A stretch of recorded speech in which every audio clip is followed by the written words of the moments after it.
ओम नमो नारायणाय।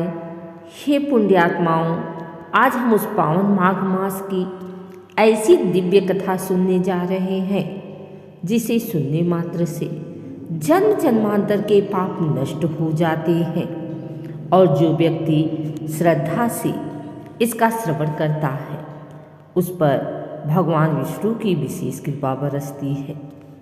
आज हम माघ मास महात्म्य का अध्याय 8 सुनेंगे, जहाँ स्वयं धर्मराज यमराज भी यह स्वीकार करते हैं कि माघ मास में किया गया एक छोटा सा पुण्य हजारों यज्ञों के फल के समान होता है।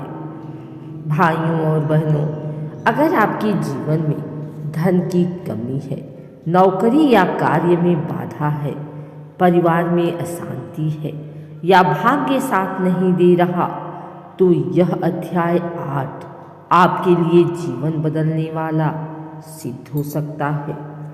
कृपया कथा को अंत तक अवश्य सुनें, क्योंकि अंत में जो फल बताया गया है वह अत्यंत दुर्लभ और चमत्कारी है।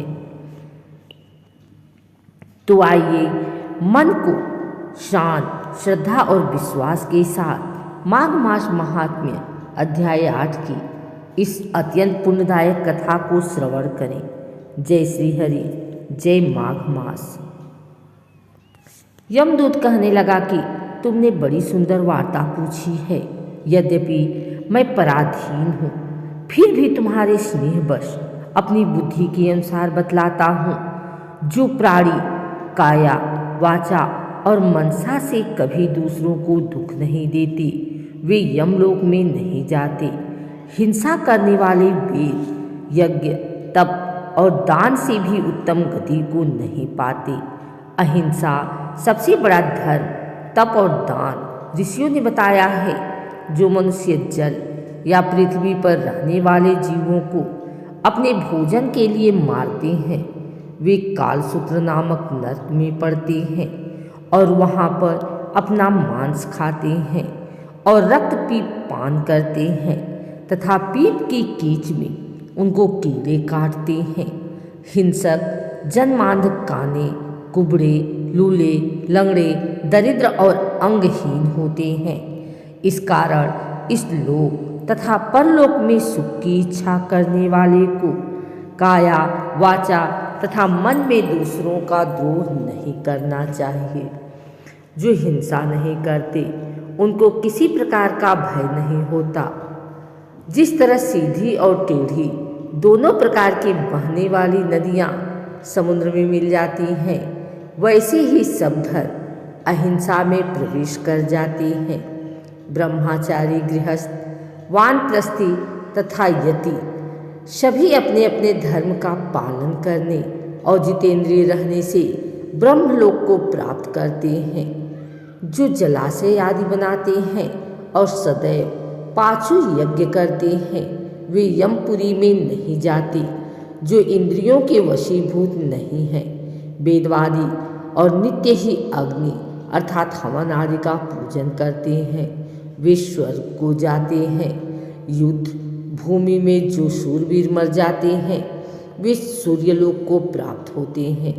जो अनाथ स्त्री शरण में आए हुए तथा ब्राह्मण की रक्षा के लिए प्राण देते हैं, वे कभी स्वर्ग से नहीं लौटते। जो मनुष्य लूले, लंगड़े, वृद्ध, अनाथ तथा गरीबों का पालन करते हैं, वह भी स्वर्ग में जाते हैं। जो मनुष्य गौओं के लिए पानी का आश्रय करते हैं तथा कुआं, तालाब और बावड़ी बनवाते हैं, वे सदैव स्वर्ग में निवास करते हैं। जैसे जैसे जीव इनमें पानी पीते हैं, वैसे ही उनका धर्म बढ़ता है। जल से ही मनुष्य के प्राण हैं, इसलिए जो प्याऊ आदि लगवाते हैं वह अच्छे स्वर्ग को प्राप्त होते हैं। बड़े बड़े यज्ञ भी वह फल नहीं देते जो अधिक छाया वाले वृक्ष मार्ग में लगाने से देते हैं। जो मनुष्य वृक्षारोपण करता है वह सदैव दानी और यज्ञ करने वाला होता है। जो अच्छे फल और अच्छी छाया वाले मार्ग के वृक्षों को काटता है वह नरकगामी होता है। तुलसी का पौधा लगाने वाला सब पापों से छूट जाता है।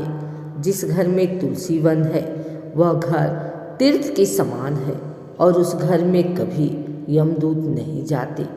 तुलसी की सुगंध से पितरों का चित्त आनंदित हो जाता है और वे विमान में बैठकर विष्णु लोक को जाते हैं। नर्मदा नदी का दर्शन, गंगा का स्नान और तुलसी दल का स्पर्श, यह सब बराबर बराबर फल देने वाले हैं। हर एक द्वादशी को ब्रह्मा भी तुलसी का पूजन करते हैं। रत्न, सोना, फूल तथा मोती की माला के दान का इतना पुण्य नहीं जितना तुलसी की माला के दान का है। जो फल आम के 1000 और पीपल के 100 वृक्षों को लगाने से होता है वह तुलसी के एक पौधे के लगाने से होता है।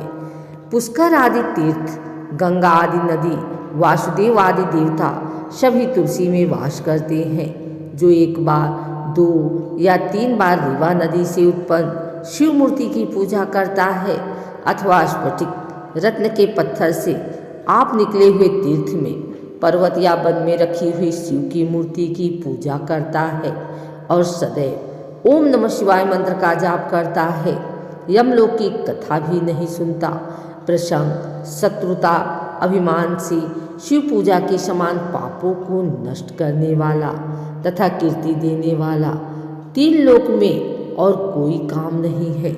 जो शिवालय स्थापित करते हैं वे शिवलोक में जाते हैं। ब्रह्मा, विष्णु तथा शिव का मंदिर बनाकर मनुष्य वैकुंठवासी होता है।